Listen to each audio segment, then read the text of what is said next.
Starting a business is always difficult, it's always tough, at any time, whether it's boom time or whether there's a recession on. And you couldn't have a more difficult economic environment than what we've been going through over the last 4 years. It's been a nightmare. And yet, in many ways, it's one of the best times to start a business. There are so many opportunities, and there are so many advantages now.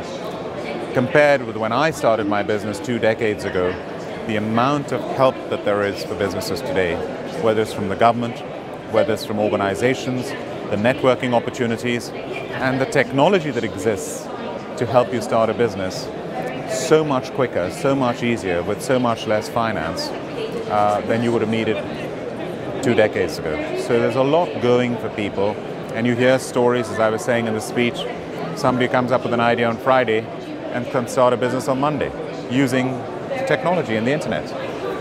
There's been a transformation in Britain over the last 3 decades since I came here as a student from India. In the early 80s, entrepreneurship was looked down upon as second-hand car salesman, bellboy, looked down. Now it's celebrated and encouraged. So I think the country, the government realizes the benefit of enterprise and entrepreneurship. It's the entrepreneurs that start the SMEs, that create the jobs, and it's business that pays the taxes, that pays for all the public services that we all benefit from. And if we could just create a few more businesses, just those few jobs that are created by each of those businesses, even if they're not the gazelles that create the hundreds of jobs, would fill the gap of the 1 million needs of the unemployed youth. And so promoting that enterprise is crucial to address the unemployment issue. Promoting the enterprise is crucial for the SMEs, who are the engine of our economy. But you can say it, and the government is saying it right now. I've shared the platform with Vince Cable, when he'll openly say, we want to encourage enterprise and entrepreneurship and SMEs, but you've got to create the environment to do that. And we have a taxation system at the moment where corporation tax is going down, which is great news, but there's still capital allowances that are too high. There are not enough incentives. For example, there should be national insurance holidays for creating jobs. If you can incentivize businesses in that way and actually help them, that would go a long way. To have a top rate of tax of 45% is far too high. It is a deterrent when you're trying to attract the brightest talent from around the world. To have the non-dom levy, again, is a deterrent when you're trying to attract the brightest talent from around the world. So we do have a taxation system that's far too onerous. By the time you've got 20% VAT, by the time you've got your national insurance, by the time you've got a top rate of tax of 45, you add it all up, we are taxed and taxed and taxed. And I think that is not ideal for entrepreneurship. There's no question about it. If you lighten the tax load, it encourages enterprise and encourages entrepreneurship and actually delivers the government more tax revenues. Accountants have got a challenge to stand out from the crowd because most accountants are often embarrassed to admit that they are an accountant because there is this historical perception that accountants are boring, and we can't blame Monty Python.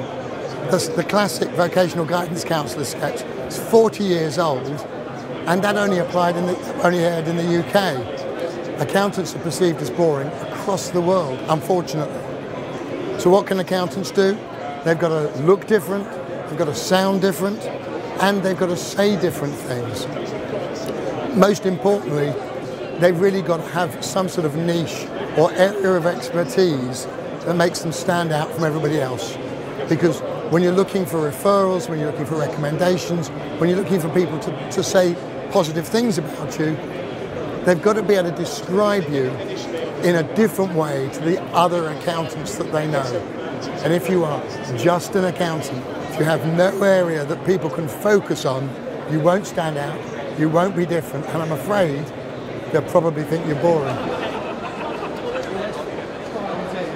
I think the very skills that enable them to provide great advice to existing clients might actually work against them when they're meeting a prospective client.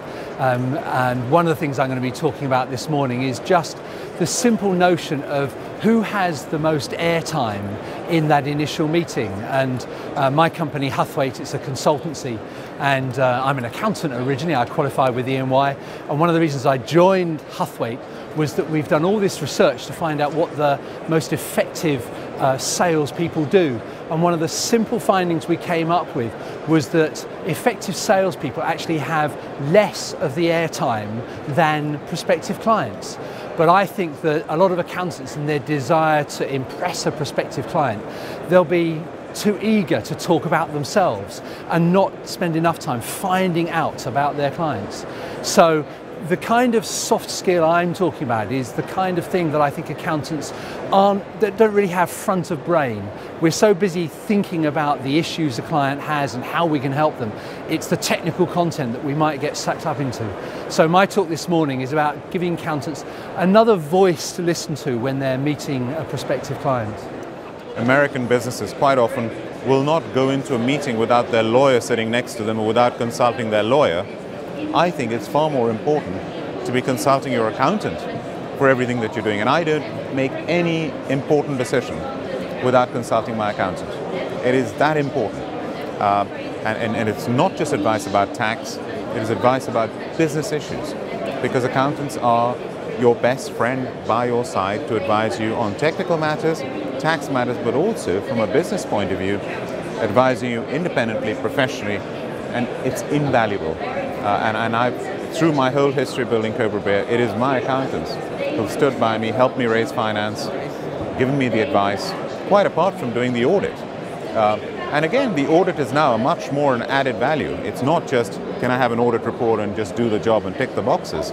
It's so much now, even in India just now, when we had our audit of Molson Coors Cobra in India, and Grant Thornton, our auditors over there, they presented the final meeting. A huge amount of that meeting was their observations and their advice, value-added advice to us as a business. That's wonderful. And that is where I think, the accounting profession is such a great position to help business, help entrepreneurs. There are always two sides to the story when you come up with the autonomy and the HP situation at the moment. And we've got to listen to both sides before we make any judgments. And of course, finger pointing always goes to the auditors because they signed off on things. Accountants perform due diligence in mergers and acquisitions. Accountants sign off on the audit reports, which huge reliance is placed on in mergers and acquisitions. So the accounting profession has an enormous responsibility. And that is why the utter professionalism, the utter integrity of the accounting profession that's got to stand up always. And no one's going to be perfect. People will make mistakes. But if whoever's doing the job, whether it's the Big Four accountants or whoever's involved, is always operating with absolute professionalism and absolute integrity, which was ingrained in me when I was training at what is today Ernst & Young. It's those professionalism and integrity. That's the foundation of our profession. As long as we have that, we can always be there and go through these situations, which sadly will from time to time come up.